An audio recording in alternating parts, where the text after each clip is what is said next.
Kimba, o leão branco, conta a história de um filhote de leão que tem um pai que é considerado o rei da selva. Osamu Tezuka é um dos maiores mangakás do Japão. Ele é considerado um dos pioneiros do mangá moderno. É a mente por trás de grandes obras que conhecemos até hoje, como A Princesa e o Cavalheiro, Astro Boy e Buda. Entre suas criações se destaca Kimba, o Leão Branco, voltado para o público infantil.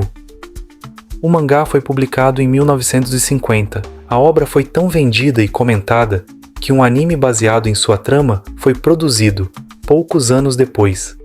A animação, que foi a primeira colorida da televisão japonesa, foi ao ar entre 1965 e 1967. A partir disso, Kimba deslanchou no Japão e se tornou uma franquia, ganhando produtos temáticos, filmes, remakes e até estrelando comerciais e se tornando mascote de um time de beisebol.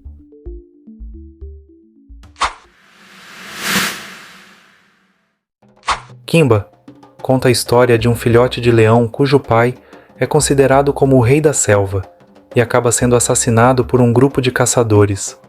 Com sua morte, o leão malvado Bubu assume a posição de liderança, o que faz a selva se tornar um caos. A trama se desenrola com Kimba, tentando recuperar seu direito ao trono e honrar o seu pai. No caminho, ele conta a ajuda de uma leoa chamada Leia, sua melhor amiga, e faz amizades improváveis com vários animais.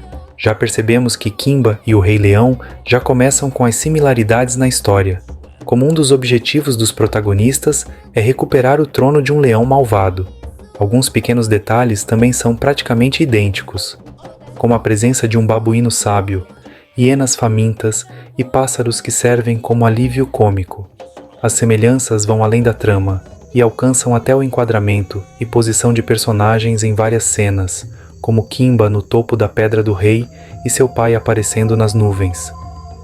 Vale destacar que Kimba e o Rei Leão são parecidos em termos de estrutura, mas suas histórias se diferem em vários pontos. Kimba nasce em um navio que acaba naufragando e matando todos a bordo, exceto ele e seus pais. Então, eles acabam se separando.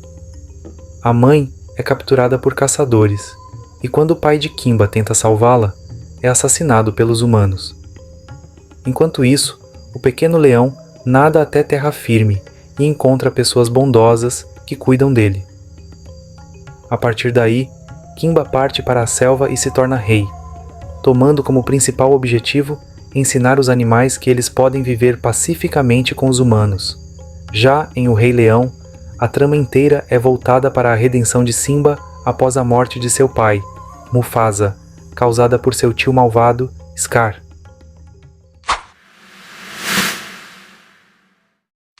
A produção de O Rei Leão começou em 1989, ano em que, coincidentemente, Tezuka, o criador de Kimba, morreu.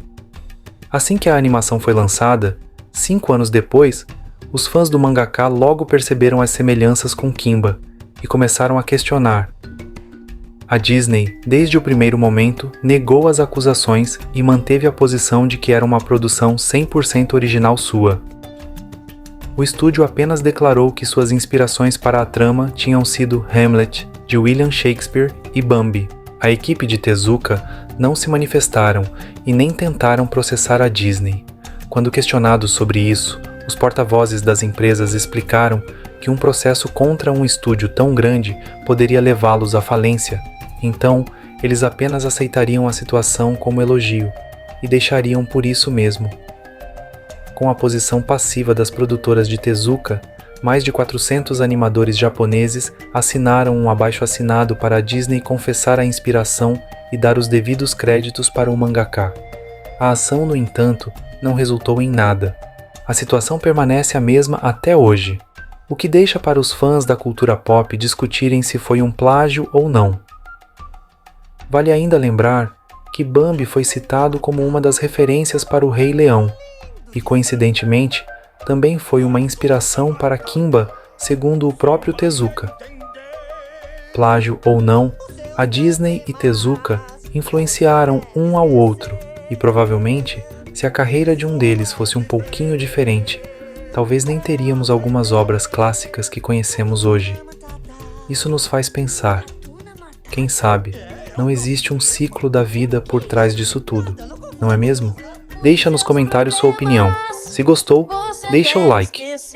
Até a próxima!